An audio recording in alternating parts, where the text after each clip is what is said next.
बिस्मिल्लाहिर्रहमानिर्रहीम, अस्सलाम वालेकुम। शायद हम तारीख का सबसे अहम तरीन मोड़ देखने जा रहे हैं। सबसे अहम तरीन मोड़, इसराइल गालिबन गजा की जंग बंद करने के लिए तैयार हो चुका है और वो गजा की जंग किसी भी वक्त बंद कर सकता है। और ये इतनी बड़ी शिकस्त होगी, इतनी बड़ी शिकस्त होगी कि वो पूरी दुनिया के सामने इस शिकस्त का इतराफ़ करने के लिए जा रहा है। देखिए, सूरत हाल ये पैदा हुई है कि इस वक्त मोसाद के चीफ को हंगामी बेसिस पर नेतन्याहू ने दोहा भेजा है और उन्होंने जो बाइडन को कॉल की है। ये कल रात की डेवलपमेंट है और आप अंदाज़ा कर लें कि कल रात से अब तक यानी जो बाइडन को कॉल की और कहा कि मैं अपना नुमाइंदा भेज रहा हूँ, और उसके बाद आज दोहा में उनका यानी मोसाद का चीफ डेविड बैनिया वहाँ पर चला गया। अब सूरत हाल ये है कि इजराइल ने कहा था कि वो हमास को 2 हफ्तों में यानी 2 हफ्तों से कम में 12 दिनों में शिकस्त दे देंगे, लेकिन 272 दिन के बाद भी उनको नहीं शिकस्त दे सके। अब इजराइल के आर्मी चीफ की एडवाइस के ऊपर इस वक्त मोसाद का चीफ दोहा आया है और हमास से उनकी बातचीत जारी हो गई है। और ये बातचीत वो कर रहे हैं यानी थर्ड पार्टी की जानिब से, और उसमें वो कह रहे हैं, आर्मी चीफ ने कहा नेतन्याहू को कि हम शिकस्त नहीं दे सकते। अगर आपने इस जंग को बंद ना किया तो गालिबन इसराइल के कई शहर हमारे हाथ से निकल जाएंगे, और अगर ये कई शहर हमारे हाथ से निकल गए तो इसके जिम्मेदार आप होंगे। हमारी फौज लड़ने के लिए तैयार नहीं है, हम पर तारीख की सबसे बदतरीन जंग मुसल्लत होने वाली। अब ज़रा सबसे अहम बात यह है कि क्या इसराइल वाकई ये काम करने के लिए जा रहा है। इस वक्त नेतन्याहू ने बाइडन को कॉल करके कहा है कि मैं इस जंग को ख़त्म करने के लिए इक़दामात कर रहा हूँ, लेकिन मैं अपने गोल्स पूरे करूंगा। अब ये उसने असल में साथ में एक और बात की। हुआ ये है कि जो कैदियों के घर वाले हैं उनको नेतन्याहू ने पैगाम दिया है कि हम बड़े क्लोज पहुंच चुके हैं डील के, इससे पहले कभी भी इतने क्लोज नहीं थे, और इस सारी सूरत हाल में हम अनकरीब कोई ऐसा ब्रेक थ्रू करने वाले। हुआ ये है कि जो हमास के लीडरान हैं उनकी हिजबुल्लाह से हुई है मुलाकात।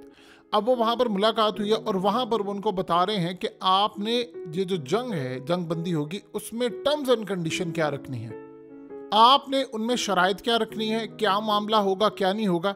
ये शायद तारीख की सबसे बड़ी शायद शिकस्त होने जा रही है। देखिए, इस शिकस्त के अंदर इतनी बड़ी डेवलपमेंट ये होगी कि उसके बाद देखिए सबसे बड़ा मसला ये पैदा हुआ है कि जो हालात ये बता रहे हैं कि लेबनान की जंग में उनको इतना ज़्यादा नुकसान इस वक्त उठाना पड़ा है, इतना ज़्यादा कि आप ये देख लें कि लेबनान ने जो कल हमला किया, उन्होंने 200 से ज़ायद रॉकेट्स और मिसाइल मारे और साथ इन्होंने ड्रोन्स मार दिए।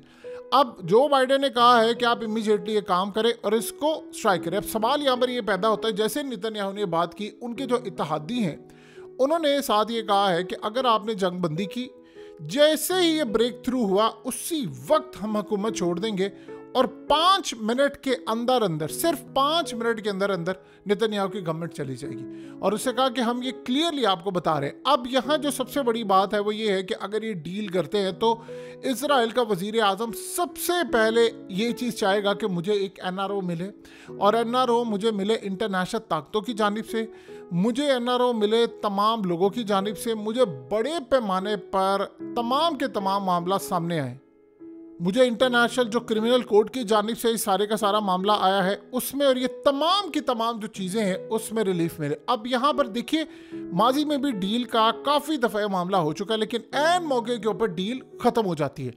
यहाँ पर इन्होंने जो फैसला किया है कि हमने यहाँ पर डील करनी है या फलाना करना है, उसमें आर्मी चीफ ने जो इजराइल के हैं उसमें एक बात की है कि आप हमास के हवाले गजा करते पूरा, और वहाँ पर जो कंस्ट्रक्शन कर रही है या फलाना करना है, मीडिया को वहाँ पर ना आने दें, लेकिन वहाँ पर आप फिर इनके हवाले कर दें, फिर ये कंस्ट्रक्शन करें, जैसे करें, जो मर्जी करें, वो इनका काम है। असल कहानी ये है साफ और सादा अल्फाज में कि इसराइल के एयर चीफ ने लेबनान के साथ जंग करने से इनकार कर दिया, इजराइल के आर्मी चीफ ने लेबनान के साथ जंग करने से इनकार कर दिया, और नेवल चीफ, ये तीनों ने इनकार कर दिया है। ये तारीख में इससे बड़ी शिकस्त इनको नहीं हो सकती कि उन्होंने इनकार कर दिया ओपनली कि भाई हम लड़ाई नहीं कर सकते। देखिए, बज़ाहिर ये है बड़ी गुड न्यूज़ पूरी दुनिया के लिए। उसकी सबसे बड़ी वजह ये है कि अगर ये यहाँ पे लड़ाई ख़त्म होती है, देखिए एंड के ऊपर अभी तो ये इन्होंने कहा है कि हम ये काम करने के लिए जा रहे हैं, लेकिन आप इनसे कुछ भी बाइद रख सकते हैं। हमास की जानिब से ये बात कही गई है कि जो भी मामला होगा वो परमानेंटली करना है, यानी हम यहाँ पर परमानेंटली जंगबंदी चाहते हैं, ना 1 हफ्ते के लिए, ना 2 हफ्ते के लिए, ना 3 हफ्ते के लिए। इसी वजह से अब असल में ये लेबनान की जंग छेड़ने के लिए जा रहे थे। इन्होंने असल में आर्मी चीफ को कहा कि आप वहाँ पर गजा में जाकर फौज डिप्लॉय कर दें। उन्होंने फौज डिप्लॉय करने से भी इनकार कर दिया। जो सबसे बड़ा मसला हुआ है, वो कह रहे हैं कि जी फौज की रिजर्व फौज हमारी लड़ने को तैयार नहीं, रेगुलर फौज हमारी लड़ने को तैयार नहीं है। और सबसे बढ़कर मसला ये आ पा रहा है कि इसराइल के पास इस वक्त मिसाइल ख़त्म होते जा रहे हैं। देखिए, अब मिसाल के तौर पर कल उन्होंने 200 रॉकेट और मिसाइल मारे, वो नहीं रुक पाए, वो इनके हाथ में चीज़ नहीं आ पाई। और दूसरा सबसे ज़्यादा भयानक और सबसे ज़्यादा हैरानकुन मामला ये है कि हौसियों ने जो इनको वार्निंग दी हुई है कि हम 3 दिन के बाद बड़ा सरप्राइज़ देने जा रहे हैं, उनकी जानिब से हमले शदीद है। देखिए, बज़ाहिर तो आपको ये लगेगा कि सारा कुछ बड़ा आसान हो रहा है, लेकिन ये इतनी आसानी से ख़त्म नहीं करने वाले, क्योंकि इस वक्त इजराइल में वो ताकतें सोच रही हैं कि अगर यहाँ पर इनको रोक दिया गया, फिर उसके बाद जाहिर सी बात है गज़ा के अंदर कंस्ट्रक्शन होगी, तमाम मामला होगा और ये बड़ी ताकत बनकर उभरेंगे। और ये याद रखिएगा बात कि उसके बाद फिर रूस ने हमास के साथ एक डील फाइनलाइज करनी है, उनके साथ मामला तय करना है। जैसे अब वो हौसियों को और बाकियों सबको मिसाइल देने के लिए जा रहे हैं, वो जिस तरह ईरान की मदद कर रहे हैं, उन्होंने फैसला यही किया कि हमने काम करना है। अब जो हमास के लीडरान हैं वो इस वक्त बातचीत कर रहे हैं हिजबुल्लाह के साथ। वो उनको बता रहे हैं कि ये आपको कहीं ट्रैप ना कर लें, ये कोई ख़तरनाक सूरत हाल ना पैदा कर दे, कहीं आपको चकमा ना दे दे। आपने ये सारे मामलात, ये पॉइंट सारे सामने रखने हैं। देखिए, ये सारी की सारी जो डील थी वो ख़त्म हो चुकी हुई थी। ये कतर का भी मामला इसमें से ख़त्म हो गया था, मिस्र का भी ख़त्म हो गया था। मसला ये है, इसराइल के लिए सबसे बड़ा इशू ये है कि ना अमेरिका इसको सपोर्ट कर रहा है, ना यूरोप इसको सपोर्ट कर रहा है, ना मिडिल ईस्ट की कंट्री सपोर्ट कर रही हैं। और जिस हिसाब से हथियार और ये तमाम चीज़ें दी जा रही है, वो ये मामला सामने। अब इसमें एक अहम कैच है, सवाल एक उठता है कि फिर उन पेशन गोइयों का और उन तमाम चीज़ों का क्या, जो ये कह रहे थे कि वो टाइम आ चुका है, वो 2000 साल से ये वो। देखिए, इसमें एक सिनेरियो है और वो ये है कि गालिबन पॉसिबिलिटी है कि ये सारे का सारा काम करके वो अमेरिका और बाकी ताकतों से एक डील फाइनलाइज कर लें और वो ये डील हो कि ठीक है, हम गज़ा की जंग बंद करते हैं, हम लेबनान की भी बंद करते हैं, लेकिन अब हम स्ट्राइक करेंगे ईरान के ऊपर और ईरान को न्यूक्लियर ताकत बनने से रोकना है। देखिए, अगर ये नेतन्याहू ने डील फाइनलाइज कर ली या इन ताकतों ने, तो फिर भी आप समझ लें कि ये जंग ही जंग है, यानी इसको आप रोक नहीं सकते। ये जंग इतनी बड़ी होगी कि जिसका आप और हम अंदाज़ा भी नहीं लगा सकते। अब इस सारी सूरत हाल में देखने वाला मामला ये होगा कि आज तक तो इन पर आप एतबार नहीं कर सकते।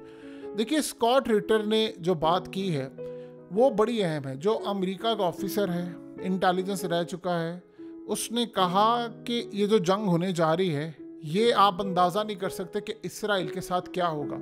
देखिए, अमेरिका में बैठे हुए जो मुबस्सिर हैं वो सारे कह रहे हैं, जनरल ब्राउन ने ये बात कही, लॉयड ऑस्टिन ने ये बात कही, सारे इसराइल को कह रहे हैं कि लेबनान की जो जंग है वो बड़ी ख़तरनाक है, वो आपको अंदाज़ा नहीं। देखिए, अभी उनके जो मिनिस्टर ने आकर ये बात की है कि भाई हमारे रेलवे उड़ जाएंगे, हमारा कम्युनिकेशन सिस्टम उड़ जाएगा, हमारे शहर तबाह हो जाएंगे, हमारे हस्पतालों में एमरजेंसियाँ जो है वो इतनी बड़ी नाफिज हो जाएगी कि हमारे पास डॉक्टर्स नहीं है। ऑलरेडी आपको पता है कि इसराइल से लाखों के हिसाब से डॉक्टर्स, इंजीनियर सारे के सारे मुल्क छोड़कर चले गए हैं। और देखिए, जिस तरह की रिजर्व फौज है, उन्होंने तो इनकार साफ कर दिया है कि भाई हमने अब जंग में दोबारा लड़ने के लिए नहीं जा रहा। उन्होंने जिस तरह इंकशाफ किया है कि हमें वहाँ पर ये कहते हैं कि जाओ वहाँ पर मासूमों को मारो, उनके घर उजाड़ दो, सारा कुछ कर दो, तो वो फौज में निचले लेवल तक आ गया है मसला। प्रॉब्लम सबसे बड़ी ये इनके लिए पैदा हुई है कि अगर वो ये लड़ाई में कूद पड़ते हैं और फौज वहाँ पर हथियार फेंक देती है और कहते हैं जी हमने नहीं लड़ना, तो आप बताएं फिर वो तो निचली सतह से बॉर्डर से अंदर आ जाएंगे। मसला ये है कि ये खबर इसराइल के हर फौजी तक जा रही है कि कम से कम 8 से 10 लाख के करीब इस वक्त तमाम जंगजू बॉर्डर पर लेबनान में आने को तैयार हैं, वो लड़ाई के लिए तैयार है। ये 272 दिनों में थक गए हैं लड़कर, उनको असल में ट्रेनिंग है, वो पूरी तरह 10 लाख लोग फ्रेश हैं, आ रहे हैं, और उसके बाद अगर ये लड़ाई बढ़ती है तो 10-20 लाख और आ जाएंगे दुनिया के अंदर। अब प्रॉब्लम यहाँ पर ये है कि इतनी बड़ी तादाद के अंदर जंग और ये तमाम के तमाम मामला जो इसराइल में होने जा रहे हैं, इसका क्या बनेगा? फिर क्या इसराइल अपने मकसद से पीछे हट जाएगा? क्योंकि नेतन्याहू ने एक बात बड़ी क्लियरली की, उसने कहा कि इसके बाद अगर हमने इनको पावर दे दी, फिर इनको समझ आ जाएगी, फिर ये मजीद लड़ाई के लिए आगे आएंगे। देखिए, डील जब तक फुली फाइनलाइज हो ना जाए, ये तस्लीम ना कर ले, उस वक्त आप किसी भी डील को हवा में समझे। अभी ये सारा कुछ सिर्फ इसलिए हो रहा है कि तीनों चीफ्स ने, एयर चीफ, नेवल चीफ और ये, यानी आप ये समझ लें कि आर्मी चीफ जो सबसे बड़ा, उन सब ने इनकार कर दिया है कि हम ये लड़ाई नहीं लड़ सकते। मसला ज़रा यहाँ पर ये है कि हाइफा पोर्ट के ऊपर कल हमला हुआ है, वहाँ पर हमले शुरू हो गए हैं। अब वो कह रहे हैं कि हमें सबसे बड़ा मसला ये उठाना पड़ा है कि इंडिया ने बैकआउट कर दिया है, अमेरिका ने बैकआउट कर दिया है, यूरोप हमारा साथ नहीं दे रहा और मिडिल ईस्ट की कंट्रीज हमारे हाथ से निकलना शुरू हो गई हैं। तो करते करते सारे का सारा जो सिस्टम है वो इस वक्त मुकम्मल तौर पर हमारे कंट्रोल से बाहर है। अब नेतन्याहू असल में उसमें बहुत सारी कंडीशन चाहता है। एक चीज, अब सोचे, आर्मी चीफ ने कहा कि आप हमास के हैंड ओवर कर दें एक गवर्नमेंट पे, ये सारा कुछ। वो कहता है मैंने नहीं करनी, लेकिन इस सारी सूरत हाल में उसने मोसाद के चीफ को दोहा भेजा है कि जाओ इनसे बातचीत का आगाज करो और मामला आगे ले जाओ। अब अगर लेट से ये गवर्नमेंट उनके हैंड ओवर कर देते हैं तो आप अंदाज़ा नहीं कर सकते कि उसके बाद चाइना, मुस्लिम कंट्रीज और दुनिया भर से फिर जो इमदाद और वो जो सिलसिले, देखिए सारे के सारा जो गज़ा इन्होंने तबाह किया है, फिर जाहिर सी बात है दोबारा इसको रीबिल्ड करना पड़ेगा। आप एक दफ़ा रीबिल्ड करेंगे तो दुनिया में सबसे पहले कौन आगे आएगा? चाइनीज़ आगे आएंगे, फिर उसके बाद बड़ी बड़ी कंपनीज आगे आएंगी। जाहिर सी बात है पूरी दुनिया से ये कहा जाएगा कि जी इमदाद दें, और बड़ी तादाद के अंदर अरबों डॉलर्स यहाँ पर दिए जाएंगे। सवाल यहाँ पर यह पैदा होता है कि क्या नेतन्याहू इतनी आसानी से मान जाएगा, जिसने एक 5 अरब डॉलर के पैकेज का ऐलान किया था कि हम गज़ा में जाकर रीबिल्ड करेंगे, और ये सारे का सारा इनकी तो बड़ी बड़ी जो कंपनीज हैं, जो रियल स्टेट की कंपनीज हैं, उन्होंने तो गज़ा का जो समंदर है, बीच है, वो बेचना भी शुरू कर दिया। अमेरिका के अंदर कई लोगों को बेच दिया था कि भाई हम यहाँ पर आपको घर बना कर देंगे, यहाँ पर हम आपको बिल्डिंग्स बना कर देंगे, यहाँ शॉपिंग मॉल होगा और ये फ्यूचरिस्टिक सिटी होगा, फलाना होगा, ये होगा, वो होगा। अब असल मसला ये हुआ है कि जब से ये खबर सामने आई है कि यानी आप देखिए हूथियों को रूस पूरी तरह एक एडवांस सुपरसोनिक मिसाइल देने के लिए जा रहा है। हाइपरसोनिक मिसाइल ऑलरेडी उनके पास है, उनको वो देने के लिए जा रहा है सुपरसोनिक मिसाइल। जब वो मिसाइल देने के लिए जा रहा है तो मिडिल ईस्ट की जाहिर सी बात है बाकी कंट्रीज के लिए परेशानी का बायस है कि ये क्या हो रहा है। अब कल को जाहिर सी बात है कोई लड़ाई हो जाए, कुछ हो जाए, तो यमन के हूथी तो बहुत ताकतवर हो गए। वो इतने ताकतवर है कि ना अमेरिका उनका कुछ बिगाड़ सकता है, ना भारत, ना इजराइल, ना कोई और सबसे बड़ा इसमें एक बड़ा कैच है, मसाइल का गढ़ समझ लें। अब भारत के ऊपर भी प्रेशर आना शुरू हो गया है कि आपने किसी सूरत सामान, ड्रोन्स, हथियार, मिसाइल, रॉकेट, कोई चीज़ इसराइल को नहीं भेजनी। अब भारत का भी इसराइल पर बहुत ज़्यादा प्रेशर है कि आप इस जंग को बंद करें, कि हम ज़्यादा देर तक ये काम नहीं कर सकते। क्योंकि अभी तक जो हूथियों ने ऐलान किया है कि उन्होंने 3 दिन का कहा था, उसमें से सिर्फ 1 दिन बाकी है। उसके बाद आप ये देखिए कि कहाँ तक मामला चला जाएगा, किसी को कुछ नहीं पता। यानी आप ये सोचते अगर वो भारत के जहाज़ों पर, जो बहरी जहाज़ है, उन पर हमला वो करना शुरू कर देते हैं या उनकी नेवी पर हमला करते हैं, और उनका मामला तो ये है कि वो कहते हैं कि कोई बंदा हम पर एक दफ़ा हमला कर दे सही, फिर उसके बाद हम उस पर हमले करते जाएंगे। वो फिर करते नहीं है बर्दाश्त कि आप रुक जाएं, और उनके लिए कोई दिन ऐसा गुजर जाए जिसमें हमला ना हो, वो उनके लिए बड़ा परेशानी का बायस है। यानी आप अंदाज़ा नहीं कर सकते, अब तो गिनती में भी नहीं आते कि पता नहीं 130 हैं, 35 हैं, 40 हैं, कितने शिप्स, वॉरशिप, जहाज और ये तमाम चीज़ें पिछले काफ़ी अरसे से वो तबाह कर चुके हैं। आप अंदाज़ा नहीं लगा सकते कि बिलियंस ऑफ डॉलर्स का नुकसान इस वक्त हुआ है उन जहाज़ों को। वहाँ जो माल रखा हुआ था, जो माल लेट पहुँच रहा है, लंबे रूट पर जा रहा है, ये तमाम की तमाम, और सबसे बढ़कर जो इंश्योरेंस कंपनीज हैं, उन्होंने हाथ खड़े कर दिए। उन्होंने कहा जी हम ये काम नहीं कर सकते। तो मसला सारा ये है कि पूरी दुनिया की सपोर्ट इनसे छिन रही है। अब यहाँ पर भारत ने उनको कह दिया है कि आप इस जंग को अगर कंटिन्यू करते हैं तो आप अगर उम्मीद लगा रहे हैं कि हम आपको हथियार देंगे, तो वो नहीं होगा। हालिया इन्होंने जो हमला किया था वो एग्जैक्टली यही था, भारत से लिए थे हथियार, मिसाइल, रॉकेट्स और शेल्स, और उसके बाद अलावा ड्रोन्स भी, और वो इन्होंने हिजबुल्लाह के ऊपर मारे। अब जाहिर सी बात है उनकी जानिब से इनडायरेक्टली भारत को भी पैगाम चला गया है, और ये पैगाम ईरान के थ्रू जाता है स्पेशली, क्योंकि ईरान के बड़े अच्छे ताल्लुकात हैं। ये याद रखिएगा, जो वहाँ पर नुकसान हो रहा है वो हिजबुल्लाह का नहीं हो रहा, वो ईरान का नुकसान हो रहा है। तो ईरान अपना ये जो नुकसान है वो किसी सूरत बर्दाश्त नहीं करता। तो सारे का सारा जो सिनेरियो है वो इजराइल के लिए वो बड़ा परेशान कुन है। अब ये फाइनल मोमेंट्स हैं, या तो परमानेंटली ये चीज़ें, देखिए जंग ऑलमोस्ट अभी ख़त्म नहीं होनी, ये अभी आप ज़हन में रखिएगा। अभी मसला ये है कि आपको याद होगा कि अफ़गानिस्तान में क्या होता था कम से कम 10 साल से बार बार ये होता था, अच्छा डील फाइनलाइज हो गई, डील फाइनलाइज हो गई। एक दफ़ा बिल्कुल फाइनलाइज हो गई थी कि अफगान तालिबान को व्हाइट हाउस बुलाने की तैयारी थी। अचानक से एक बड़ा हमला हो गया अमेरिकी फौजियों के ऊपर, उसमें कई फौजी मारे गए और लड़ाई का आगाज हो गया। यानी एक सारी सूरत हाल में पता ही चला अफगान तालिबान मुकर गए। वो कहते हैं हमने तो हमला ही नहीं किया। तो उसके बाद वो कहते हैं, अमरीकी कहते हैं नीचे आपने हमला किया, फिर लड़ाई शुरू हो गई। तो जब फाइनलाइज डील होने लगती है तो आप अंदाज़ा करें कि जिन दुनिया के अंदर ताकतों ने पूरी दुनिया का प्लान ये किया हुआ है कि हमने दुनिया में बड़े पैमाने पर तबाही लेकर आनी है, वो यहाँ पर क्या चुप करके इतनी आसानी से बैठ जाएंगे?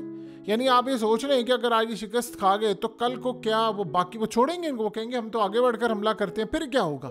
सो दुनिया में इस वक्त इनको समझ नहीं आ पा रही। सिर्फ एक वजह है जिसकी वजह से ये इन्होंने बातचीत का आगाज़ किया और शायद वो तस्लीम करने के लिए जा रहे, वो सिर्फ इतनी वजह है कि सबसे बड़ा मसला ये है कि काउंटर नहीं कर पा रहे उनको। और तीनों चीफ्स ने ऐलान कर दिया, हाथ खड़े कर दिए हैं कि भाई हमसे जंग नहीं लड़ी जाती, ना हमारी फौज तैयार है, ना हमारी एयरफोर्स तैयार है और ना ही हमारी नेवी तैयार है। और सबसे बढ़कर जो मसला ये है कि शायद हो सकता है अमेरिका ने जो इनको ये कहा था कि आप इस जंग को बंद कर दें, आप इंतखाबात के बाद करें, उतनी देर में अमेरिका भरपूर तादाद में इनको असला भेज दे, चीज़ें भेज दे, बहुत सारे मामलात कर दे, दोबारा कोई हमला करा कर ये काम करने के लिए कौन सी बड़ी बात है। तो ये दोबारा भी कुछ ना कुछ कर सकते हैं। लेकिन अगर ये मामला यहाँ पर जाकर रुक जाता है तो ये एक बहुत बड़ी हैरान कुन चीज़ होगी और हमने आज से पहले ऐसा सिनेरियो कभी भी नहीं देखा। या ये जंग होगी या बहुत बड़ी जंग होगी या कुछ अरसे के लिए रुक जाएगी। ये सिर्फ चंद घंटे और चंद दिन है जिसमें पता चलेगा कि इसराइल ने वाकई शिकस्त खाई है या ये एक ट्रैप कर रहे हैं।